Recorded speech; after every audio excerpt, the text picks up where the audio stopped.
Hello and welcome to our special weekly show called Diaspora Diamonds, which is our salute to over 32 million strong Indian diaspora present in over 200 countries worldwide. I'm Gautam Roy. The show launched this month around the time the 17th Pravasi Bharatiya convention was held in Madhya Pradesh's Indore city. PBD provides a platform for the overseas Indian community to engage with the government and people of India and share their experiences and insights. It also helps strengthen ties between India and global Indian diaspora and to recognize the achievements and contributions of Indians living abroad. The Pravasi Bharatiya Samman Awards are an integral part of the biennial event and are conferred by the President of India upon members of the Indian diaspora who've made exceptional contribution in their chosen fields and have acted as India's ambassadors in foreign lands. We've been profiling such awardees on the show, and this week we have with us Dr. Amit, Kailash, Chandra, Lath, recipient Pravasi Bharatiya Samman Award and CEO and Managing Partner, Sharda Group of Companies. Congratulations for the award in the first place, Dr. Lath. And first tell us, what were your thoughts when you first up heard that you will be honoured with the highest honour that your country of origin can bestow upon you as an overseas Indian? Namaskar to everyone. Absolutely, when the news came in on the 2nd of January 2023, one, it was the best thing which could happen in the new year. Second, of course, I couldn't stop my tears. It's such a privilege and honor for me and my entire family, and specifically for the Indian diaspora in Poland too, for such a news. It is the hard work over the years which has been put not only by a single man out here, but by many of them who have contributed in various ends. Okay, now, and how did your family and friends feel about it? It's a moment of pride, honor, and privilege, because living abroad for 25 years, I was, I would never expect that, something of this kind could happen to me, or the government of India, or especially the motherland, would honor you with such a great respect. And absolutely, it was a special moment for me and my entire family. Okay. Now, you've been given the Pravasi Bharatiya Samman Award, as the citation itself says, for your contribution to business and community welfare. It also says that you played an indispensable role in helping Indian evacuees escaping the fighting in Ukraine to Poland during Operation Ganga. Now, what exactly was your role during those tough times? Let me tell you, by starting this, it was a great initiative by the government of India. And there was single vision from the top leaders of the government and the people who make, who manages decisions, is that, we need to ensure the safety of every single Indian citizen out of Ukraine. And that was a clear mandate. And when that came in the picture, and, when we were talking to the ambassador of India, who extremely showed a great courage out here, the leadership in managing the show out here. And of course, after that, General V.K. Singh also joined us to ensure and overlook at the operations of Operation Ganga. I still remember it was 24th of February 2022. In the morning when we heard, Russia has invaded Ukraine, and by evening, we thought, things would calm down. But it seems that, it was becoming a never-ending story. And by evening, the government of India thought, we have to evacuate our Indian nationals. And around, it was 8:30 in the evening, I remember a call coming from the Indian embassy, from an officer, senior officer, saying that, Amitji, we need to find accommodation, government of India is planning this and this, and we need to find a suitable accommodation at some city which is closer to border of Ukraine, Poland. And I asked the officer, I said, what is the requirement? And he said, we need 250 beds. And of course, to ensure that, our children would have breakfast, lunch, dinner, everything in the entire catering, which should be also in place, offered by the hotel or by the motel. So, of course, in next 30 minutes, the entire team got into action. People from the diaspora also got into action. And I remember till 2 in the night, we made close to 150 plus calls. And after a point, we realized that this is mission impossible, that, 250 beds and in a city which is near to the border, Yeah. Why? Because it's a simple reason that number of Ukrainians who escaped actually Ukraine to Poland, they had done their bookings through various search engines, through various travel sites. Mm-hmm. Hotels, motels were full. When we started making calls, hoteliers first thought, some of them thought we are joking or we are crazy, and some of them they said, they can offer us 2 or 3 rooms. Some of them, they even quoted us 400 euros a night. Okay. So, that was heartbreaking for us that, and, this was one thing was very clear that the government of India wanted a facility in one place so it could be managed and, arranged in a proper manner. And to get a facility of 250 people was next to impossible till 2 in the night. And then, after making few calls to our good Polish friends, Poland is a great friend of India. The idea came up that we need to reach out to a convention hall, and Mm-hmm. I still remember giving a call to the chairman of that convention hall with the hotel, and I said, Dr. Mazur, I would like to discuss with you about the convention hall you have. And he said, you know what? I think, gentlemen, you don't realize it's 3 in the morning. And, I'm not the person responsible for booking of convention hall and hotels. Please be in touch with my booking team. And then I said, wait, let me explain to you the entire thing. I narrated him the entire scene of what is happening, what are the requirements of government of India. And this was our great conversation in the Polish language. And the gentleman asked me how long I've been living in Poland for. And I said, Okay. it's been 24 years. And he said, yes, congratulations to your great language of Polish. You speak like a Pole. And I said, Dr. Mazur, thank you very much. But tell me one thing that are you able to help me in this? And he said, give me 30 minutes. He reached the convention hall from his house. And the gentleman does a video call to me from the convention hall where I could see few hundred chairs. And he said, yes, I'm able to give you this. I said, no, Dr. Mazur, we need beds, not chairs. And he said, you are giving me a something which is impossible. I said, Dr. Mazur, we need to get this done. Anyhow, please help me. We have to arrange this for our youth of India who are stuck, our citizens of India who are stuck on the other side of the border. Mm-hmm. And believe me or not, after 3 hours, the scene was completely different. The entire convention hall to major rooms were equipped with beds. It was magical.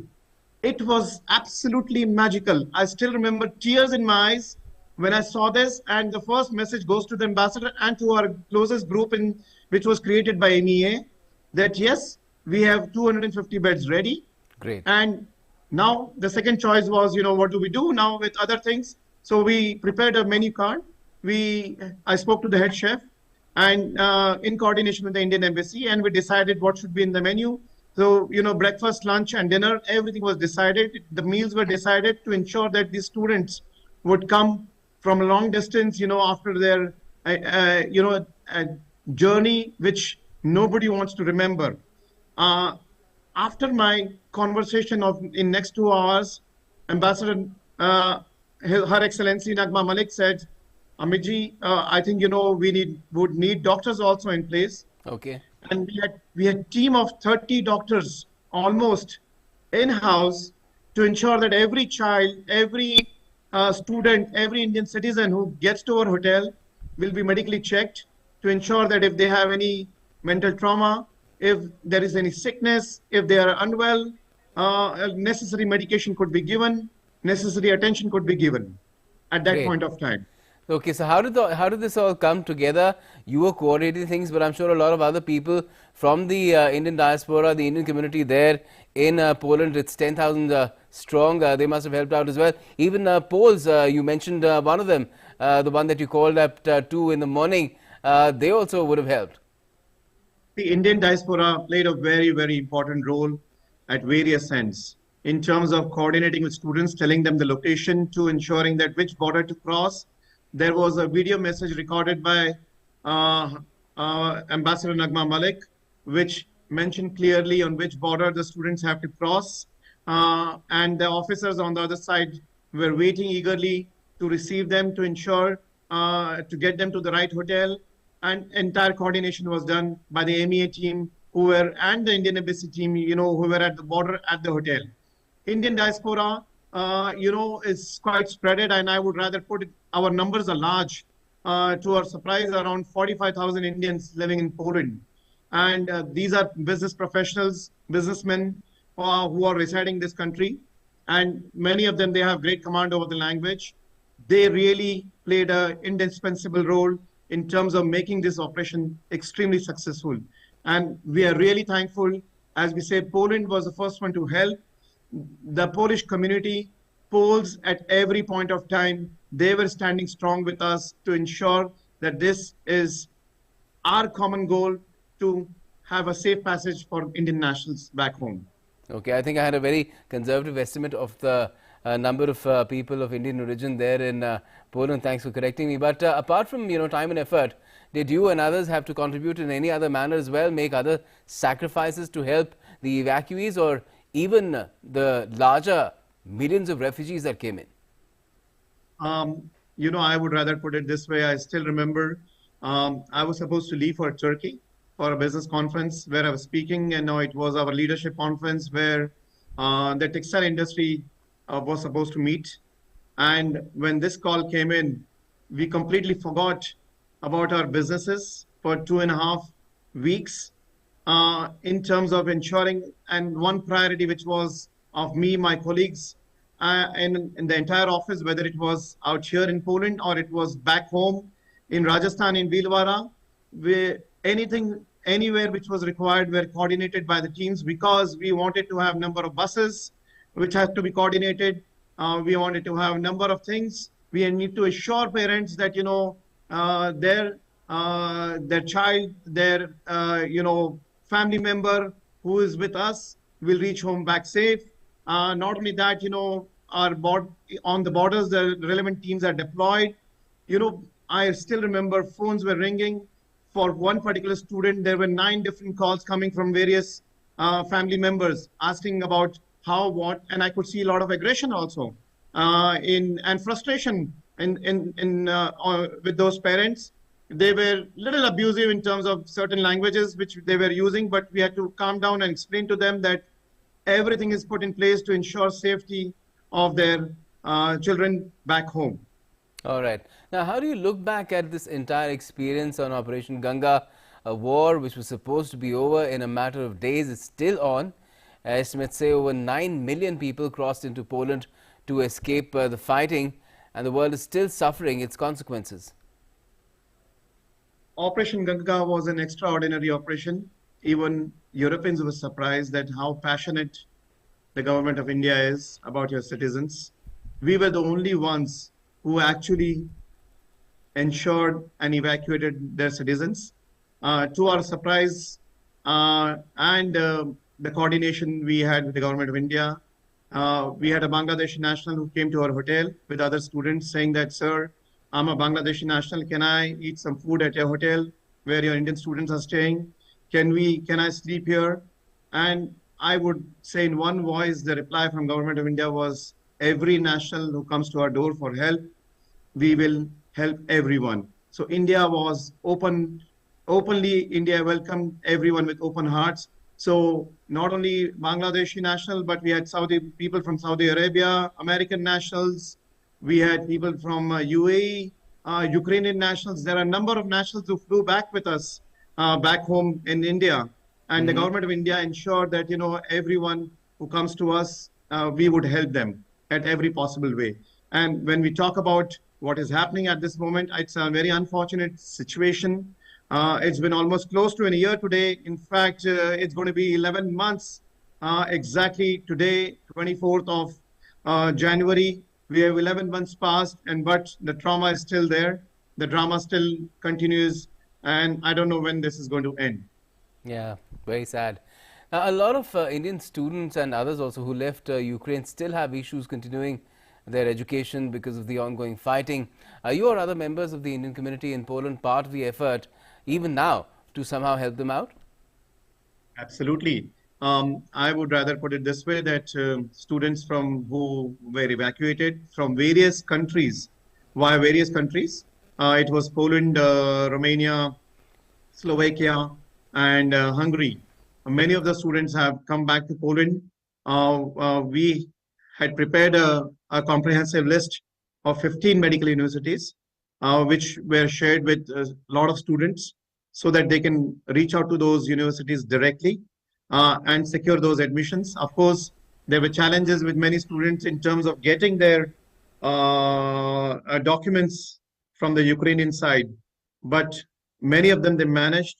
And even in the month of October, November, December, students got admission into Poland. I can specifically say about Polish universities, where many of the Indian students who were studying in Ukraine have joined in the Polish universities. Beyond that, one more thing I would like to highlight here is, which is very interesting, some of the Ukraine universities have opened their campuses in Poland. Okay. And this is very interesting. Yes. So, they didn't have to take any internal transfers. They didn't have to take any transfer to different universities, but the same university is running a campus out in Poland with the same faculty members. All right. And, overall, it must have been a bittersweet experience. Any fond memories or something that makes you smile, chuckle, or even laugh when you look back at the entire experience? Of course, these students were really amazing. I would say after a while, once they were there, it was a big dream team. Not only MEA officials, embassy officials, Indian diaspora, but even those students were there with us at every possible aspect, ensuring that everything goes safe, managing the entire operation in a way that everybody's satisfied. And if there were certain students who were traumatized, we dealt with even heart attacks with pregnant ladies. We had to rush a couple of them to hospitals. So, it was a great balance and a great mix of how they all supported us at every possible way to reach to a goal what we are today. Wonderful. Now, also tell us about the Sharda group of companies which has been contributing to the Polish economy and society, since your award is also related to business as well. Absolutely. Sharda group of companies, we have manufacturing unit headquarters. Our corporate office is based in Bhilwara, which is in Rajasthan. And the group plays a very significant role in terms of trade between India and Poland. We are among top 20 partners for trade between India and Poland. And when we talk about textiles, we are in number 1, number 2 leading company. We were the first Indian company to win Forbes top 500 ranking 301. And I hope that, we would come someday in top 100 in this country. What we have created here is, kind of India, an approach to India for many manufacturing groups who are and leading groups in Europe. So when you talk about technical textiles, we play a very important role in terms of supplies of raw materials for the technical textile industry. Okay. When you talk about fashion industry, we simultaneously, great fashion is created in India, and we help a lot of European companies, and we ensure that, we exchange a lot of views with them of various fashion products which can be created, which can be sold into the European market with our help, not only in terms of giving them the designs, but also providing them relevant raw materials for manufacturing. Mm-hmm. And you hold certain positions in Polish and European business bodies as well. Just tell us more about, how are India and Poland being brought together, where, their economies, their trade and other economic activities are concerned through these roles that you play. India, Poland are great friends, and I see that there is a substantial growth in terms of there are almost close to 10,000 Polish companies working with India. And not only that, 3 billion plus is the trade, which is a direct trade between India and Poland. But we need to remember Poland is a part of European Union. So a lot of Indian products are coming to Poland via different channels or via different European countries, which doesn't reflect directly into the trade figures. But I would say Poland is an important partner for India, especially in Central East Europe. And the way Poland has progressed over the years is just a great story to understand and to follow. Poles have got great respect when when they ask us, where are you from? And we say we are from India. I could see a twinkle in their eye. They're very happy. Wow, India, it's my dream to visit India. Many of them, this is the reply we get, you know. So we could understand the kind of love and affection and the respect India has in Poland. Great, great. Tell us a little bit more about the Indian diaspora, the Indian community in Poland as well. You mentioned that they're in good numbers there, and they perform a lot of different roles in the society, from professionals to businesses to others. How are they contributing to, further enriching the Polish society, not just in terms of the Polish economy, but even otherwise, culture and other aspects? See, it's a great mix out here. So, we have companies like Infosys, TCS, HCL, FarmTrack, which is a part of Escorts, SL Propack. We have Uflex. Now, these companies, what they do is, time and again, we celebrate different festivals. And during these festivals, I see a lot of locals participating in a big numbers. And, we have various cultural events happening in the country, where, to our surprise, many times we see it's a great mix of 50-50, the locals and the Indian diaspora. So that says all, and I think Indian cuisine is a great way of also promoting India. When I talk to the Poles around, and if whoever has tried Indian cuisine, they definitely ask us for recommendations. Which restaurant do you recommend, in a particular city? Where we can get authentic taste of Indian cuisine, so I think it's a great mix where we see culture, cuisine, community playing a very, very important role to get India closer to Poland. And Poland does have a decent number of Indian restaurants as well. Oh yes, we have close to 500 plus restaurants. Warsaw, which is the capital itself, has got 150 plus restaurants. So that says, a lot in terms of, and we see lot of Europeans, basically Poles, dining into these restaurants. Wonderful. Now, how was your experience of your latest visit to India and receiving the Pravasi Bharatiya Samman Award 2023? How often do you visit, and how have you seen India change over all these years? I personally say it is a new India, and the reason I say so, I've been visiting India regularly, sometimes 8 to 10 times in a year. Of course, because of COVID and recent developments, we were not traveling much. But what I loved about India, the kind of hospitality, the kind of infrastructure which is coming up, airports, approach of people, attitude, which is great. I can see a lot of, youth of India actually involved at various ends. And when I was interacting with them, during even the Pravasi Bharatiya Day, what surprised me was I could see a lot of young kids from Dubai's international schools who came for a Pravasi Bharatiya Divas. And I told them, I said, what you are getting to learn now at this age, we got to learn at the age of, say, 40, 45, So I could see the new India, the youth of India, the way things are developing is just the true spirit of India, which is going to take us, and it becomes a leading economy in the world, And of course, India is now the 5th largest economy in the world. It's helming the G20. It's taken massive initiatives to combat climate change as well. We talk about it a lot amongst ourselves as well. But what kind of conversations do you hear when you meet people, in the Polish society in general, among Poles, or even from other nationalities about India? I could see, a drastic change in their thought about India.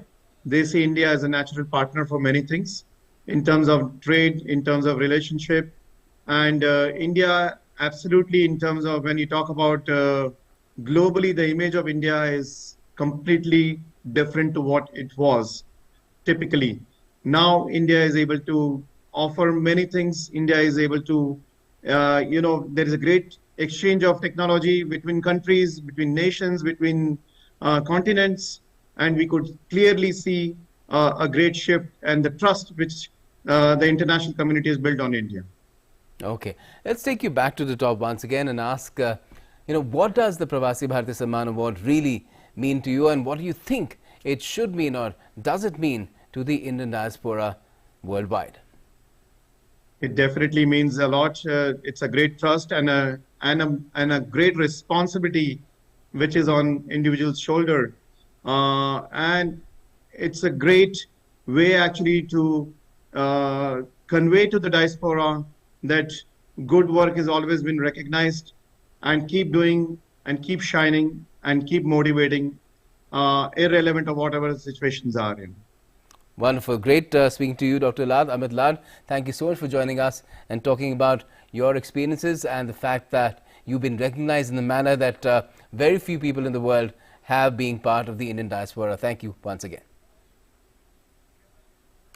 Okay, so that was this edition of Diaspora Diamonds. We'll keep bringing you leading lights as far as the Indian diaspora is concerned through the weeks as well to come on this show. Keep watching, and for all the updates, keep watching DD India.